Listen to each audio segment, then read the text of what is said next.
एक आगे इशारा कुछ ना गाई आज उस समय हो गई बा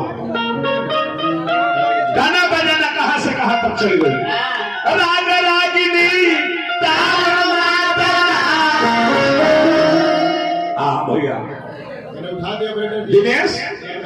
मल्ली हाँ हाँ दादा पढ़ दे दो भाई देखे तो या देवी सर्वभूतेषु शक्ति रूपेण संस्थिता पंकज मुखिया जी हमारे का दिल में पुरस्कार अझपधुर पतया ठुमरी हे बबुआ अब ये कर बाजार एकर बाजार रोस कोई कमलेश भाई अधोर ही में गवनई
पुरस्कार हमारा का दिल मैंने रवि प्रकाश जिला परिषद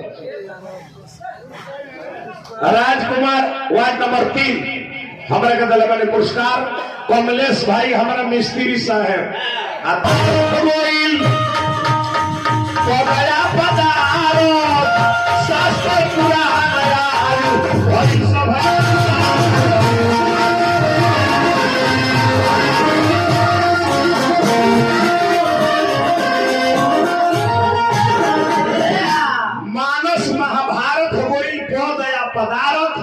शास्त्र पुराण आज भरी सब आकार विचार करो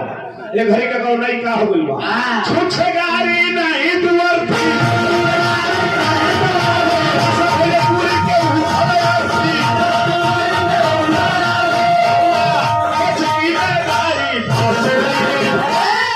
गचकी में गाड़ी फंस गई भाई देखिए तो जी जी पुरस्कार हमारा कदल में मुखिया प्रत्याशी हरेश राम जी हार्दिक हार्दिक स्वागत अभिनंदन बा ब्याज जी से अनुरोध है जो मेरे द्वारा बारे में दर्शक को बताएं जो उपहार दिए हैं अब तो कहिए तो नहीं अब कहा 5 घंटा नानू कहो ये खाली कहिए तो जो डायरी दल बनी पंकज मुखिया जी हमारे का दल में पुरस्कार हार्दिक हार्दिक स्वागत बा अभिनंदन बा गोचकी में गाड़ी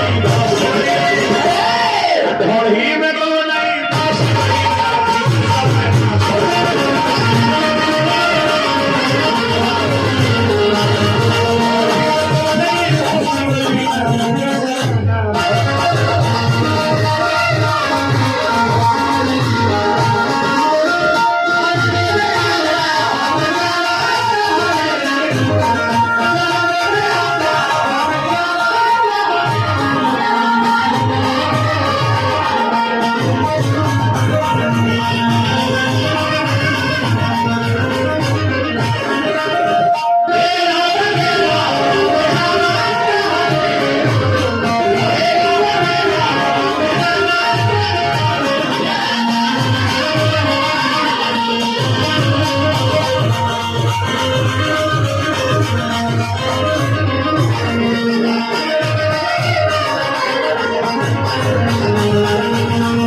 रवि प्रकाश जिला परिषद के माध्यम से धन्य है डॉक्टर साहब धन्य हमारा नचनिया के मरम बुझनी है डॉक्टर साहब मिस्त्री कहाँ बुझाता है अब बताएं ई काम हम मिस्त्री के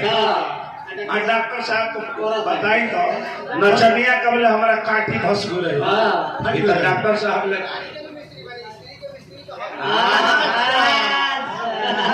डॉक्टर साहब बोले तो गाड़ी के मिस्त्री है स्त्री के तो मिस्त्री हो